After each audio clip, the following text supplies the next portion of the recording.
tonton mag ci complexé jàpp sa fulla donc décomplexé ak ñaatam mi nga xamante ni dafa demoon ci centre de formation et d'alphabétisation des sourds de Pikine. ni nga ko waxee Dieynaba noonu la kon dañuy doxantu rek dem Pikine seeti leen ndax dañu fêter seen fête de fin d'année lañ doon amal ñu dem fekk leen fa après ñu dellu si waat ci waxtaan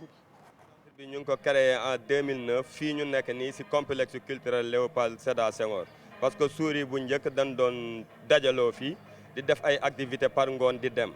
mais danoo dem ba calculer gis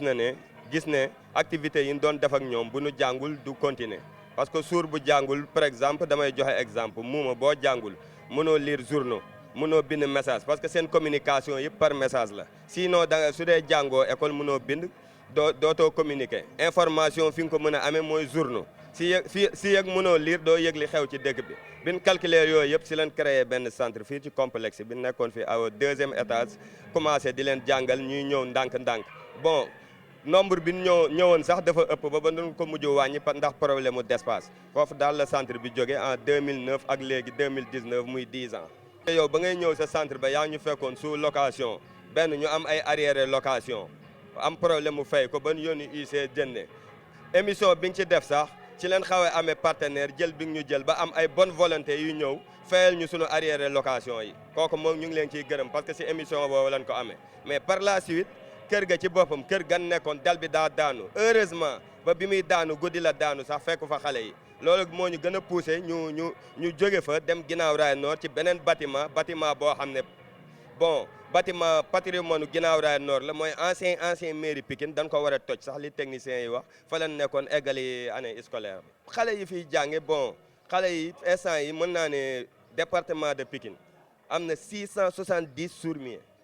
670 ñu ngi fi 75% analphabètes leen jànguñu instant yi mën naa ne daanaka dëkk bi bokkuñu fi parce que duñ communiquer portable mënoo wax mu mënul wax mënoo woo nit mu wax ko mënoo bind parce que li nga mënoon mooy bind message ou nga def appel à vidéo def langue des signes te langue des signes boo ko jàngul mënoo ko pratiquer loolu daal moom mooy problème mu xale yi. bu ne droit de l'éducation état Sénégal war na tabax école pour les sourds mais da nga leen exclure ci système éducatif bi bon liñ di takkalees néew ñëw ci complexe bi di fi dajale di leen jàngalees néew loolu tamit maire bi accepté wuñ ko kon pour l'instant bii may wax ak yow. tey la fin d'année bi parce que chaque at dañuy def fin d'année dajale parents d'élèves yi dajale partenaires yi expliquer leen fi ñu toll ak liñ def ak yooyu parce que ay nit buñ lay jàppale wala nga yor seen doom war nga di leen leeral mais instant bii ñu toll nii may wax ak yow déwén xale yi amuñu fu ñu jànge amuñu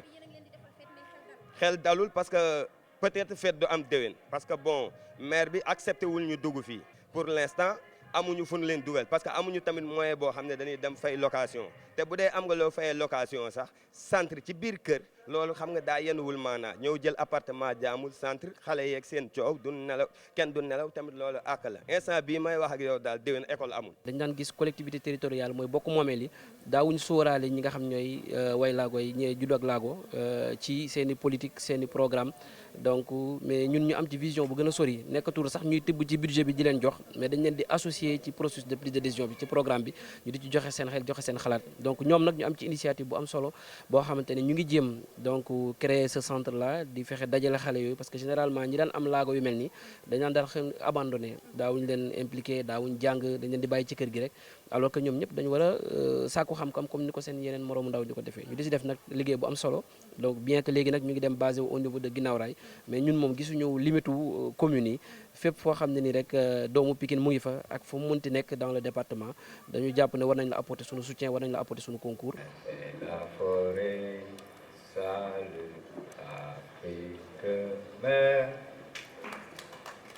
Des images émouvantes ñaatam ca centre de formation et d'alphabétisation des sourds de Pikine ñu doon fêter seen kon fin d'année mais luñ ci mën a jàpp wax na ko nee na ba élément bi jàllee TFM am na ci ay ndimbal mais dañoo soxla ndimbal ba léegi. dëgg la Dieynaba ndax bi ma demee fekk leen Pikine ci benn appartement la ñu nekkoon appartement bi ñu fa nekkee également maire yi ak ñi nga xamante ne seen i doom dañu nekk ay sourds ñoom ñoo doon cotiser chaque fin du mois 5000 pour di fay foofu di fay ki leen di jàngal. donc biñ ko defee aussi àdduna di dox ba amatuñu xaalis bi ñu borom kër gi ni dafa soxla këram ñu yore ay arriéré daf leen génne li yaay di def motagul sax un mois kër googu daanu donc ñu abal leen benn benn kër boo xamante ne actuellement foofu la ñu nekk mi ngi école ba mi ngi nekk ci wetu mairie bu Ginnaaw Raay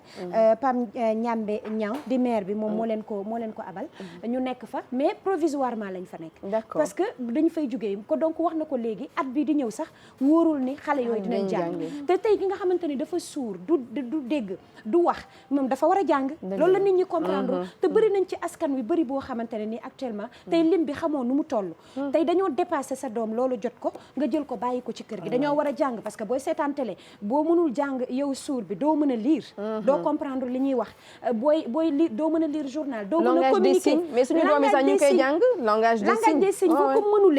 boo ko mënulee doo bokkati ci askan wi c'est-à-dire ce qui veut dire que tey booy xool jeena ba ci télévision bi di génn ay ñeneen di woy ak yooyu li ñuy wax lépp dara nga ci dul comprendre loolu nag tey ji buñ ko defee xale yi la ñuy sacrifier donc man li ñuy def tey ji ci émission bi jeena ba mooy lancer appel mais également di sant bu baax ki nga xamante ne mooy maire Pikine Est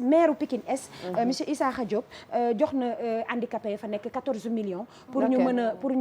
ñu mën cee liggéey loolu dinañ ci dellu siwaat mais pour l'instant daal ñi nga xamante ne ñoo nekk CEFAS di centre de formation bi bëgg nañ ñu leen jàppale am na ñu ma fi woowoon nag waa Orange bëggoon seen ay contact et tout ça mais xam naa ne après ñoom itamit dinañ jéem a bind lettre déema delluwaat ci ñoom parce que jéena ba ci askan wi lañ bokk et ça fait très mal soo leen fekkee tey ji man ma fa demoon di dégg di wax man ba ma demee man maa nekk handicapé bi parce que ñoom ci seen biir ña ngay waxtaan ña ngay foo ña ngay kaf ña ngay ree donc seen monde la ñu yore te ci askan wi la ñu bokk donc dañ leen boole ci biir askan wi mais normalement sax ci programme télé yi dafa war a am toujours benn carré bi nga xamante ne moom mooy féete ci wetu voilà ci écran bi mais commencé woon nañ ko ci ay télé fii mais après dañ ko arrêté Sémou Diouf mii nga dégg muy wax nii bénévole la ku góor ki doon wax nii kenn fayu ko dara moom ba mu dee Sémou Diouf ba léegi daf leen topp mais ñaata même si chaîne étrangère yi nga xamante ni moom mooy wane yenn dessin animé yeeg yooyu noonu dañuy jàngal xale yi langage des signes c'est-à-dire que tey suñu doom yi sax bu ñuy seetaan tey télé yooyu noonu dañ leen di wan lan ñuy jàngee dafa am une émission bi nga xamante ni da ngay jàng langage des signes c'est juste pour dire que ne que ñoom aussi ci la ñu bokk te faw ñu dimbali leen yaakaar naa Bouba Ndour mi ngi koy seetaan dina yëngu waa dina yëngu et je sais que ñu bëri aussi dinañ yëngu parce que école boobu dañ fay jàngale bale xale yi dañuy jàng français dañuy jàng alxuraan dañuy jàng lépp ci biir centre bi seen ay yaay ñuy cotiser di fay te fi mu ne nii nee nañ dëkk bi doxul donc maire yi amatuñu lu ñu cotiser donc moi je pense bien que même maire yooyu nga xamante ne dañ leen jege sax di leen abal ay appartement ak ay kër war nañoo mën a wut benn place boo xam ne dañ koy sax tabax wala ñu may leen ko xale yi jàng vraiment parce que tollootuñu foo xamante ne dañuy fay ay location pour mën ci génn peut-être fondation yi ñu ngi dégg émission bi surtout fondation bu première dame di servir le Sénégal nañu ñëw servir gone yi nga xamante ni ñoom ñoo nekk ci banlieue bu Ndakaaru am yenn laago ci mel ni wàllum sourd muet pour ñu jàppale xale yooyu ñu mën a jàng année prochaine j'espère que ñu ngi koy rek daal di déglu en tout cas merci Niatam pour cette rubrique ak sujet bu am solo bi nga xamante ne indi nga ko ci biir yeewu leen bi 10 heures jot na ba teg fukki simili ak juróom